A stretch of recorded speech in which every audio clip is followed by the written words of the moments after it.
There's nothing I enjoy more than a good movie. And I suppose if you asked me what was my favourite movie or my favourite genre of movies, it has to be a true story. And somehow, the sadder, the better. I love being drawn in by the storyline, and particularly if it's something that touches my deepest self. I think of the wonderful movie The Colour Purple. What a fantastic portrayal of the human journey. These black American families who have been oppressed by themselves in so many ways, but by society. The role of women, battered and bruised within their community. And that fantastic scene in the movie The Colour Purple, where Whoopi Goldberg, playing the role of Celie, sets herself free as she addresses her abuser, her husband, who has for years oppressed her. And she says, "You'll never do this to me again." Or Oprah Winfrey, in her role, again having spent time in prison, having been brutalized and beaten by her white oppressors, she sets herself free once again and saying, "Life will begin once more for me." Or Antoine Fisher, another fantastic movie that tells of the journey of a young man trying to deal with his own angers and the journey of his life, where he has been abused as a child and is really trying to come to terms with all of that anger that is built up within him. There's a very poignant scene on Thanksgiving Day when he is invited to the family home of the Navy captain who has been so good to him, his mentor in so many ways.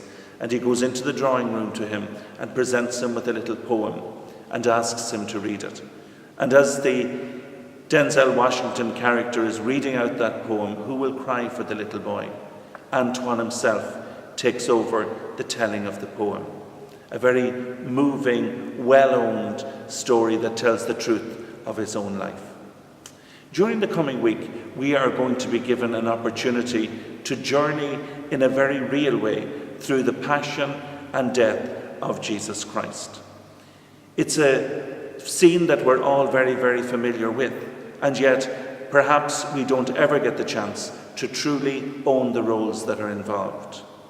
Back in 1633, in the village of Oberammergau in Bavaria in Germany, the whole community pledged that if the Lord would spare them from the bubonic plague, that they would reenact as a community the passion and death of Jesus Christ.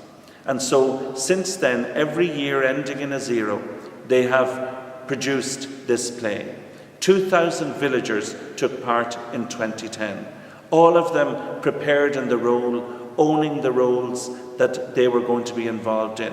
And so you have a stage that brings people together, and I was privileged to be one of the many who attended in 2010. The Passion Play of Oberammergau invites us to enter into a story that we're very familiar with. You get a translated copy in several languages, but we don't even need the language because we're familiar with the story. During this passion, death, and resurrection of Jesus Christ, and during the coming days, we're given an opportunity to be drawn into this fantastic drama. We're invited to the Last Supper, into the upper room, to sit in that wonderment with Jesus Christ, to sit in surprise as he takes up a basin and begins to wash our feet, speaking of eating my body and drinking my blood, all of it a mysterious language. But where am I around that table? Am I the betrayer? Am I the one who feels humbled in having my feet washed? Do I understand that this Lord and Saviour is going to give his body and blood out of love for me? And then the journey continues to the Garden of Gethsemane. The darkness, the loneliness, the fear, the gathering crowd, the request to pray and stay awake. Am I there with Jesus? Have I fallen asleep? Am I part of the condemning crowd? Am I the betrayer? Moving on to the judgment, the stripping of Jesus, the condemnation, the presentation to the crowd. Do you condemn him, Barabbas or Jesus? The placing of the crown of thorns, the scourging, and that very sorrowful walk to Calvary, falling under the weight of a cross, mocked and jeered by the public. Where am I in that journey? Am I with Mary? Am I with the pain of the crowd who is watching a loved one being put innocently to death? And of course, Calvary itself. How poignant can a scene become when you see somebody who's already battered and beaten and bruised being nailed to a cross? Do I feel the pain of that death? Do I feel the innocence of Jesus as his cross is raised between two thieves? And then the final gasp, the surrender to the Father. Your will, not mine, be done here.